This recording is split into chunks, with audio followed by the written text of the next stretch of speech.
How are the Seahawks going to do this year? They had a good season last year with Geno Smith. Are they going to be able to keep it going? I mean, you guys already know. Is that a real question?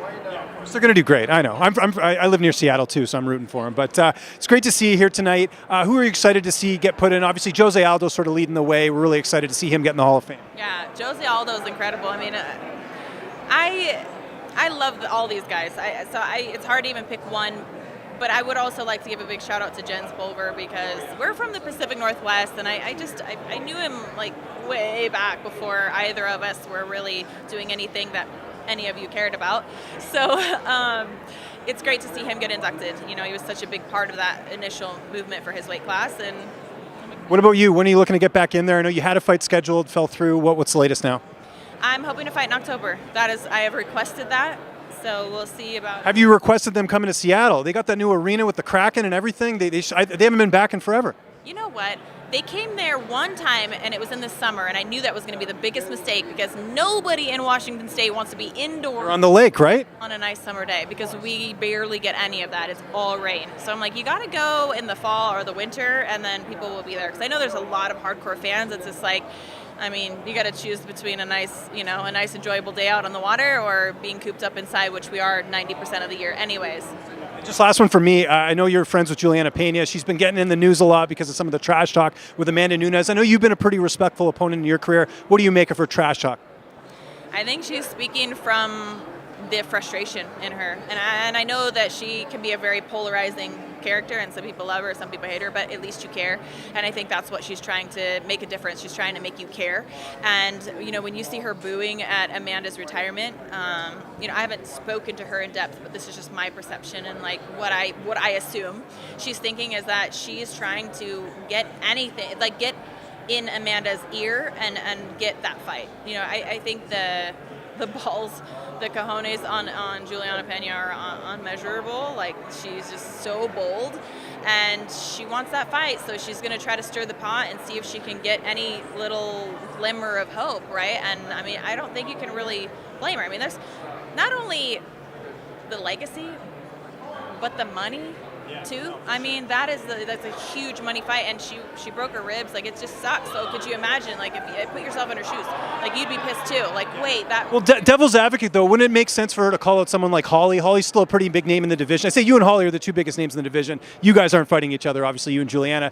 But I kind of wonder, would she not focus more on Holly? Because that's a big fight, and they've never fought each other. I think at some point she will.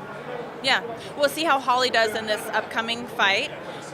Yeah, if she's fighting Silva, so if she wins and she becomes that person that's really a viable contender, I mean, eventually Juliana will shift her focus and she'll be laser dialed into whoever it is that she's fighting. But I can't blame her for wanting to seal her legacy, because I think that third fight with Amanda for her was bigger than, you know, of course I mentioned money and I mentioned this, but legacy is a big part of that too. So I can kind of understand it. You know, she has her own unique way of approaching that. It's different than mine, but I understand why she's frustrated. It is looking like it's going to be Raquel Pennington and Juliana for the title. You're obviously familiar with both of them. What are your thoughts on that hypothetical match?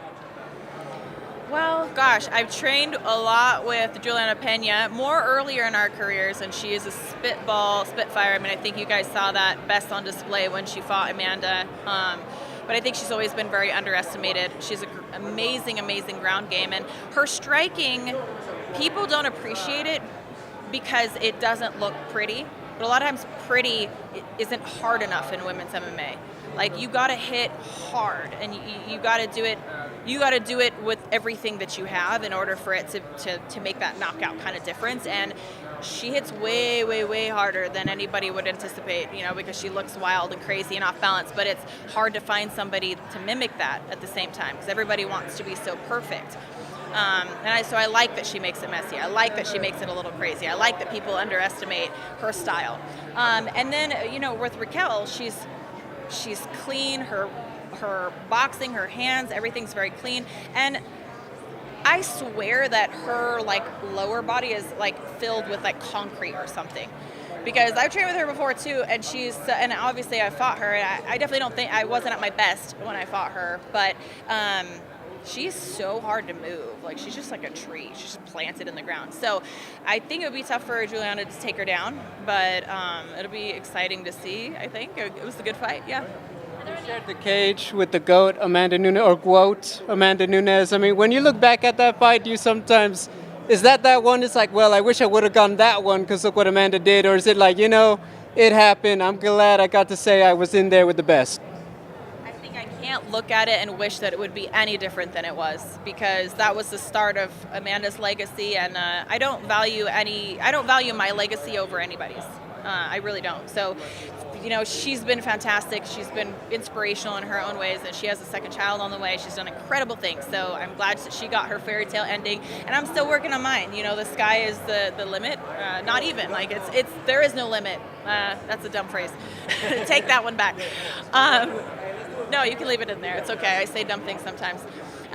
But honestly, I'm still here, and I just want people to know that I'm still present in the bantamweight division, and I think one good win that I could maybe at least drop my name in the hat as a contender. My last 2 fights were a really dominant win, and then a close loss to a top 5 ranked Ketlin Vieira.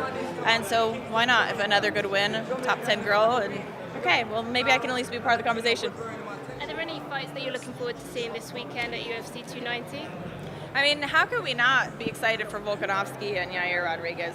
I've got to say that's one I'm really looking forward to. I think Yair Rodriguez is such an amazing, creative, impactful striker.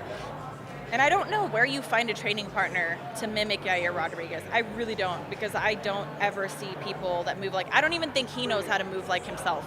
He's just there and present, and he's got that flow state. So I'm excited to see him fight, and obviously Volkanovski has blown the lid off of so many people's expectations so many times before, and he's really durable. So if anybody can if he does get hit, he's somebody that can take that. But so you mentioned pipe. Oh, sorry. Do you see a clear outcome for that? A clear winner? Well, I think if it goes anywhere near a decision, I'm definitely going Volkanovski.